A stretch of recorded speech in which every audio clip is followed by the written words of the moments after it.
Alright, welcome to day 4 of the flats and hand washing challenge. This is where we're actually going to talk about the hand washing part.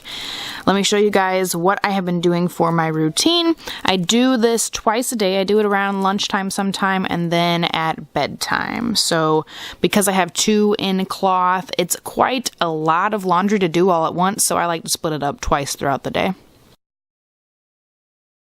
We have both a toddler and a newborn, and I do like to spray out the newborn poo before trying to wash it out in my hand washing bucket camp style washer. I do spray it out with my diaper sprayer attached to the toilet. I love that thing. I don't know what I would do without it. I do really enjoy using the diaper sprayer.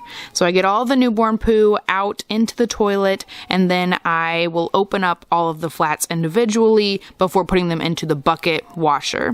So I'm just kind of, making sure they're not pad folded, making sure they're not origami folded, just trying to loosen them up a bit before putting them into the bucket.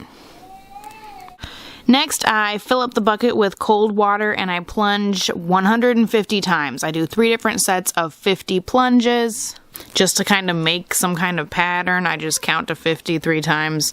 It just kind of keeps you occupied, I guess.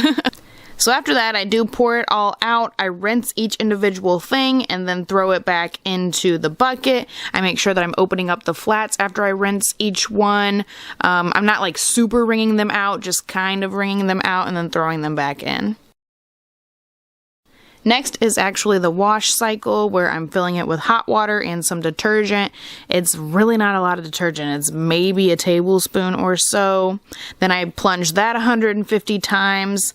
If it seems like I'm not getting everything clean, I'll do it a little bit more, but usually 150 is plenty for getting everything nice and clean.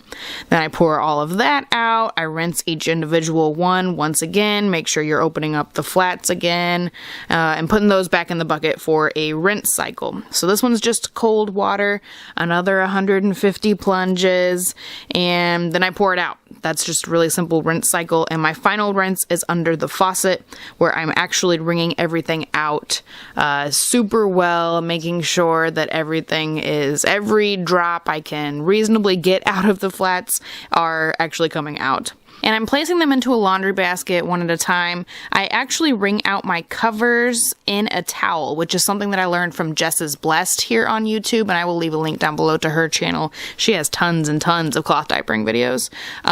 So you just wrap up the covers inside of a towel and stomp on it and get a lot of the water out. This really does cut down on the dry time for your covers, which I think is very important because sometimes that's the expensive part of cloth diapering. So if you can limit the amount of covers that you have and wash them each individually and just stay on top of your covers as far as washing is concerned, then being able to dry them in half the time is super duper important.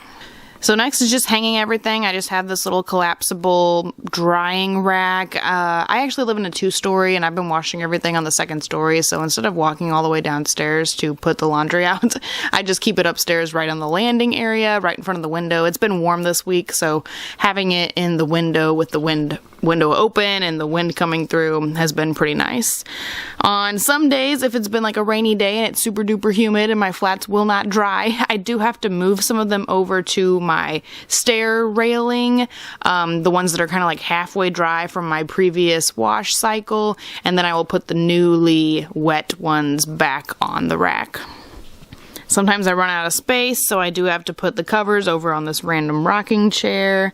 I put the washcloths kind of on the edges of the drying rack. I do try to keep the thicker washcloths toward the top, because like I said, it's right in front of the window, so the top part of the rack is what's actually getting the most wind. So the thicker washcloths need to dry take longer to dry, so being up on top, they get more air exposure as opposed to the lower parts of the rack where I just put the thinner wipes.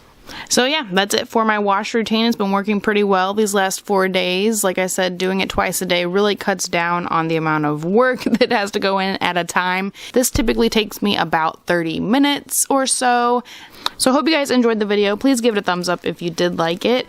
I still look forward to all the other videos for the week. I hope you guys are looking forward to them too. I will talk to you guys next time.